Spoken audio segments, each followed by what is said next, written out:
자, 항공과 입시학원 학생들이 계속해서 새로운 학원을 찾는 이유는 때문입니다. 네, 여러분 안녕하세요. 반갑습니다. 예비 승무원들의 멘토, 항공과 입시 준비생들의 멘토 테디쌤입니다. 여러분, 항공과 입시를 준비하는 친구들이 학원을 한 곳이 아니라 두 곳, 세 곳까지 다니는 경우 많이 보셨죠? 그렇게 학원을 큰 돈을 들여가면서 옮기는 가장 큰 이유가 뭘까요? 합격자가 많이 나오지 않아서, 시설이 좋지 않아서, 선생님이 유명하지 않아서, 실제로 제가 이번에 이제 스파르타 입시 준비생들을 대상으로 제가 설문조사를 진행해 봤습니다. 실제 저희 학생 대부분이 이전에 과외나 학원을 다른 곳에서 다녀본 친구들이 거의 대부분이거든요. 제가 고등학교 3학년 그리고 재수생, 반수생만 받다 보니까 아무래도 더 그런 경향이 있는 것 같아요. 사실 쓸데없이 고등학교 1학년, 2학년 때부터 학원, 과외 다니면서 돈을 쓴 친구들이 많다는 거죠. 그래서 제가 어디에 다녔고 그때 좋았던 점과 아쉬웠던 점을 좀 솔직하게 작성해 달라고 했습니다. 36명의 친구가 우선 응답을 해줬고요. 학원의 이름은 전부 달랐지만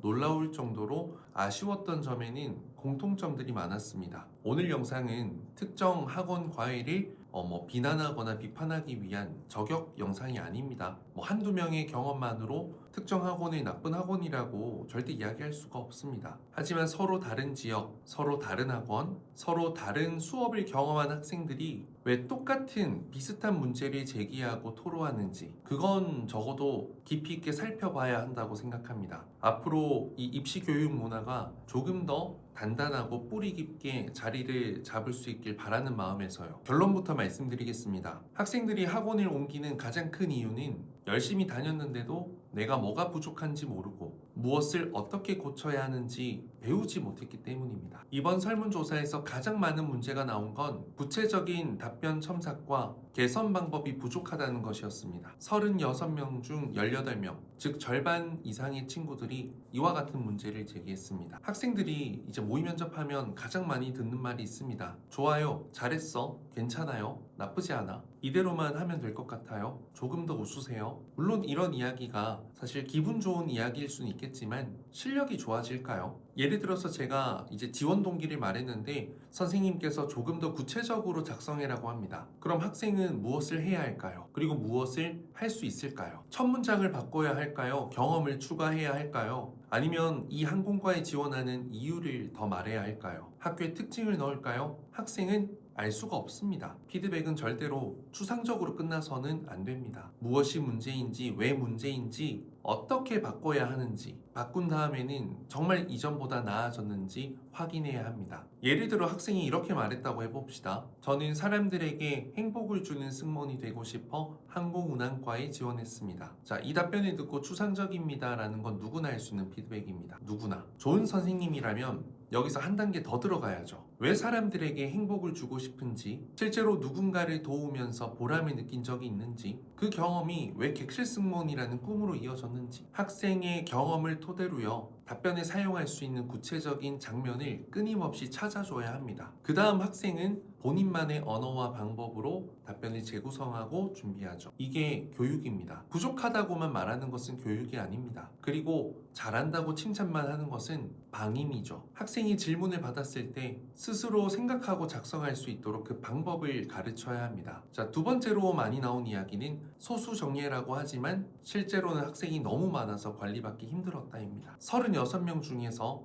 17명이 이렇게 이야기했습니다. 여기서 중요한 건 대형 학원이기 때문에 무조건 나쁘다라는 것은 아닙니다. 저희 스튜디오 테디도 학생 수가 적은 곳은 아니에요. 학생이 많다는 것 자체가 잘못됐다고 할 수는 없죠. 문제는 학생 수는 늘어나는데 그 관리 방식은 여전히 동일하다는 게 문제입니다. 담당 선생님 한 명이 수십 명을 맡고 있습니다. 학생이 이번 주에 학원에 나왔는지 모르죠. 숙제를 했는지도 모릅니다. 지난번에 어떤 피드백을 받았는진 당연히 모르겠죠. 학생이 답변을 보내도 며칠 동안 확인하지 못합니다. 담임 선생님이 있다는 이유만으로 그게 담임제가 될 수 있습니까? 저는 어렵다고 생각합니다. 담당제는 담당자의 이름을 정해주는 제도가 아니죠. 한 학생을 지속적으로 관찰하고 책임지는 제도여야 합니다. 소수정예라는 표현도 숫자만으로 판단하면 안 됩니다. 가장 중요한 건 내가 받는 교육 시간 그 자체가 몇 분인지, 내가 받게 되는 질문이 몇 개인지, 내가 사용할 수 있는 피드백이 몇 개인지, 이런 거겠죠. 학생이 조금 많다고 하더라도 매주 답변 피드백 영상이 기록되어서 다시 한번 확인할 수 있고요. 숙제 검사, 개별 피드백 이런 것들이 구체적으로 진행이 된다면 사람은 많아도 훨씬 더 체계적인 교육이 될 수 있습니다. 학생과 학부모님이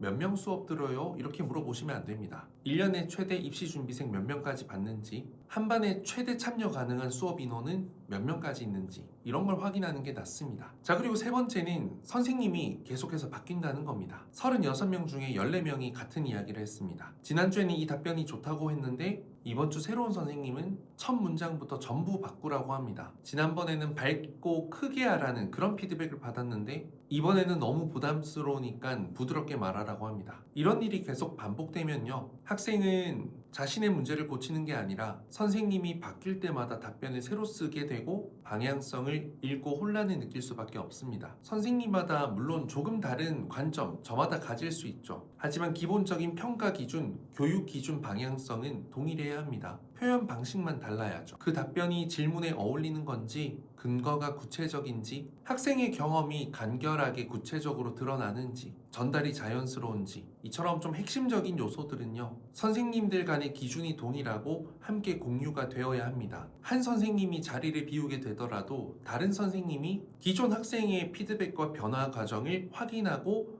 팔로우업을 할 수 있어야 합니다. 학생은 수업 시간마다 처음 만나는 대상은 아니죠. 계속 성장 과정을 지켜봐야 하는 교육 대상입니다. 교육 대상. 자, 네 번째로 이야기하고 싶은 건 외모 중심의 교육입니다. 답변보다는 수업 내도록 체중, 외모, 성형, 시술, 헤어에 대한 피드백만 주구장창 한다는 겁니다. 일각에는 이렇게 이미지, 성형, 시술, 다이어트 관련해서 동기부여하고 컨설팅해주는 멘토도 있다는 거 들었습니다. 말도 안 되는 거죠, 사실. 그건 교육이 아닙니다. 물론 항공과 면접에서 이미지가 중요하지 않은 것은 아닙니다. 이미지 분명 중요해요. 하지만 더 중요한 건 면접에 대한 기본적인 이해와 태도를 갖추고 실력을 어느 정도 갖게 되었을 때 그때 비로소 이미지가 영향을 끼치게 되는 겁니다. 이미지라는 단어를 얼굴, 성형, 시술, 몸무게 이렇게만 해석되는 순간은요, 교육은 잘못된 방향으로 갑니다. 좋은 이미지는 밝은 표정, 안정적인 자세, 깨끗한 인상, 자신감, 상대를 편안하게 만드는 표정과 미소, 목소리와 분위기 그 자체입니다. 얼굴은 예쁘지만 무표정하고 목소리 전달이 불안한 학생은요, 이미지가 좋게 느껴지기 어렵습니다. 반대로 화려한 그 예쁜 외모는 조금 아쉬울 수 있더라도 표정과 태도, 목소리에서 긍정적인 에너지를 전하는 학생, 진심을 보여주는 학생은 충분히 긍정적인 평가를 받을 수밖에 없습니다. 정상 체중의 고등학생에게 살을 더 빼야만 합격할 수 있다고 막연하게 불안감을 주는 것, 자신의 얼굴이 부족하다고 느끼게 만드는 것, 시술과 성형이 마치 해결책인 것처럼만 말하는 것은 교육이 아닙니다. 학생의 보이스가 약하면 호흡, 발성 훈련시켜야 되고요. 답변이 부족하면 생각과 경험을 구체화시키고 확장시키도록 도와줘야 합니다. 질문을 이해 못하면요, 많은 시간을 써서라도 분석하고 알려줘야죠. 저는 기출문제 10개 분석하는데도 30분 쓰는 사람입니다. 최소. 자세가 불안하면 코칭해서 바로 잡아서 자세를 설 수 있도록 계속해서 영상 촬영하고 피드백 줘야죠. 교육으로 바꿀 수 있는 부분을 먼저 하지 않고 외모만 먼저 바꾸라고 하는 것은 선생이 해야 할 역할을 학생의 얼굴에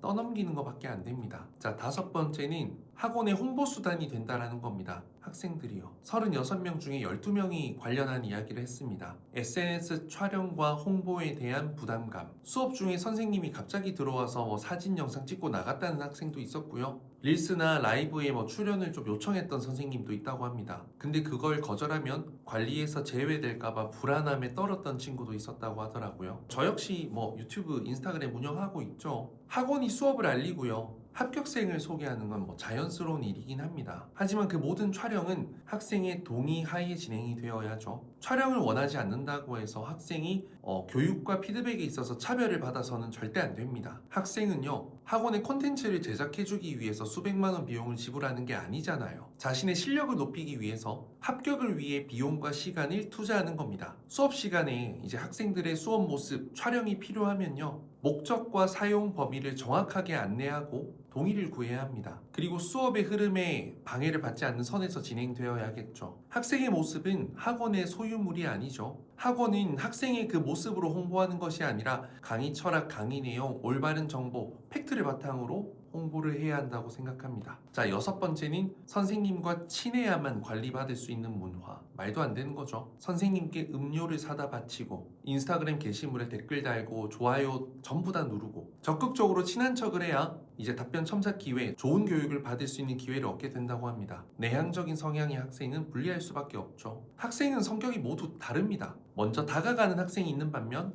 눈치를 보는 학생도 있습니다. 교육자라면 자신에게 표현을 많이 하는 그 학생만 챙기는 게 아니라 오히려 조용한 학생, 뒤에 있는 학생, 자신이 부족해서 질문을 하지 못하는 그런 학생들을 먼저 바라볼 수 있어야 되죠. 또한 선생님이 이제 학생의 외모나 태도를 이야기하고 뒷담화하는 그런 문화도 사라져야 합니다. 이건 학생들에게 그대로 전달됩니다. 그대로. 선생님이 외모로 학생들을 평가하면요, 학생들도 학생들을 외모로 평가하게 됩니다. 선생님이 특정 학생을 편애하면요, 학생들은 선생님의 관심을 받기 위해서 경쟁하게 되죠. 결국 학원이라는 곳이 함께 성장하는 공간이 아니라 눈에 띄기 위해서 서로 견제하는 공간이 되어버린다는 겁니다. 7번째로 승무원 출신이나 메이저 항공과 출신이라고 해서 모두 좋은 선생님이 되는 것은 아닙니다. 이 말이 불편하게 들릴 수는 있어요. 저도 국내 대형 항공사 승무원 출신이긴 하죠. 하지만 합격 경험과 교육 능력은 분명히 다릅니다. 본인이 면접을 잘해서 합격한 사람이라 해도요,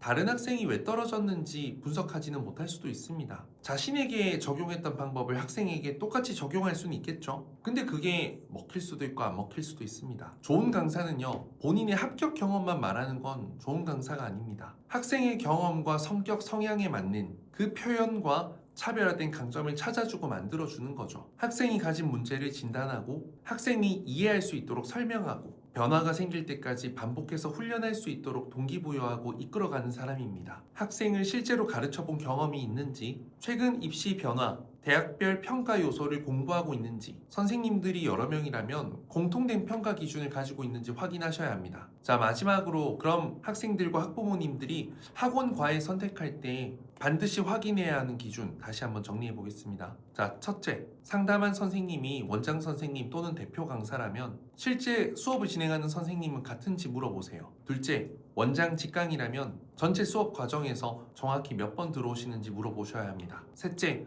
한 반의 정원은 최대 몇 명인지 확인하세요. 넷째, 선생님이 혹시나 바뀌는 일은 없는지 확인해 보세요. 다섯째, 수강료 이외에 추가 비용이 발생하는 건 없는지 확인하세요. 여섯째, 답변을 선생님께서 직접 첨삭해 주시는지, 작성을 도와주시는지 확인하세요. 일곱 번째, 촬영과 SNS 출연을 자유롭게 거절할 수 있는지도 확인해 보세요. 마지막으로 수업 전후에 달라진 결과물을 확인할 수 있는지도 한번 요청해 보십시오. 저는 이제 이번 설문조사하고 영상 촬영하면서 저희 스튜디오 테디가 반드시 지켜야 하는 원칙도 다시 한번 생각해 보게 되었고, 저에게도 많은 자극이 되었습니다. 항공과 입시 교육의 목적은 모든 학생이 똑같은 머리, 똑같은 복장, 똑같은 미소, 똑같은 목소리, 똑같은 답변으로 할 수 있도록 기계적으로 만드는 게 아닙니다. 그 학생이 가진 경험과 강점은 무엇이고 그걸 발견해 주셔야죠. 그걸 면접관에게 가장 설득력 있게 전달할 수 있도록 그 힘을 길러주는 것이 저는 교육의 목적이라 생각합니다. 이 기본 원칙에 충실해서 항공과 입시 교육이 진행되어야 합니다. 지금